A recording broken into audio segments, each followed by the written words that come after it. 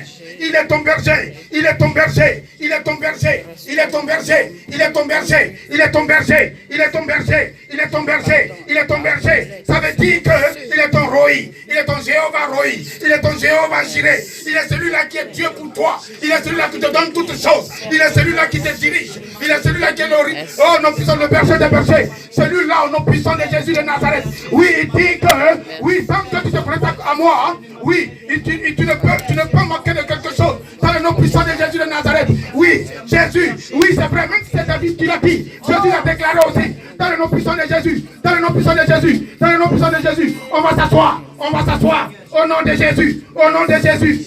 Frère, regarde, juste 5 minutes, excusez-moi, hein, juste 5 minutes. On va commencer à compter. Papa, tu m'excuses, hein, juste 5 minutes. Alléluia, alléluia. On va prendre tout de suite Jean 10. Dans Jean 10, il dit qu'il est le berger. Tout le passage de Jean 10, il vous parle de je suis le berger. Je suis le berger. Je suis le bon berger. Je suis le berger. Je suis le berger. Oh, David avait dit au bout là-bas, en Somme 23, que l'Éternel est mon berger. Et puis il reprend lui, Jésus, il est là maintenant. Ah, il est là en chair et en os. Il dit, si on t'a dit que tu es stérile, tu vas accoucher 7 fois. Amen. Frère, il est en train de dire que lui, il est le Dieu qui peut te faire élever. Maman, est-ce que tu es la partie? Prends Jean 10 à son verset 11. Jean 10, verset 11, celui qui a la page dit, lis en même temps. Ce n'est pas pour qu'on gagne un temps. Jean 10, verset 11, je lis la parole. Lis la parole, mon frère. Frère, attends, tu es béni déjà. Que Dieu fasse que tout ce que tu recherches actuellement soit maintenant à ta portée dans le nom puissant de Jésus. Que là où tu es en train d'économiser ton sou, tu es en train d'économiser ton guetteur, que les guetteurs deviennent de plus en plus grands et que, au nom puissant de Jésus de Nazareth, et que les intérêts soient beaucoup, dans le nom puissant de Jésus. Parle. Maintenant la santé est totale. Parle maintenant. Prie.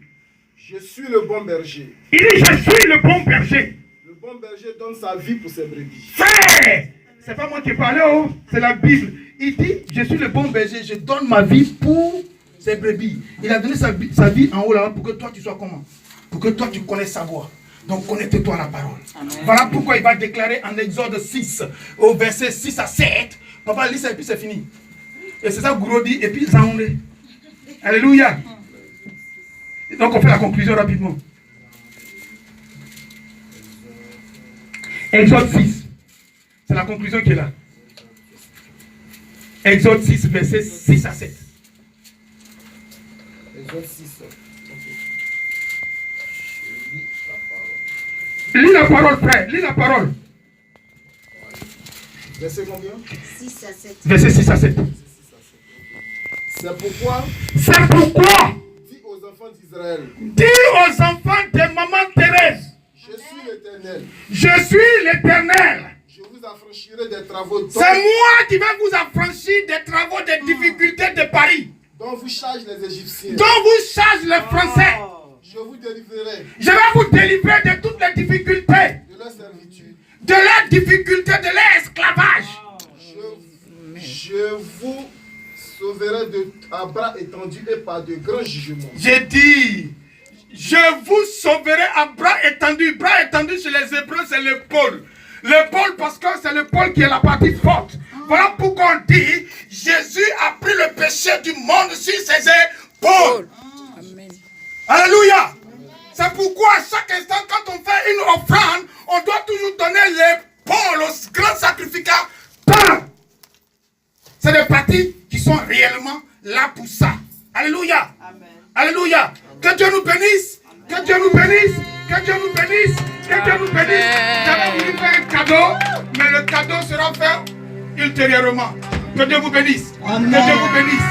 Que quelqu'un dise que je suis délivré. Et que la porte est mon partage.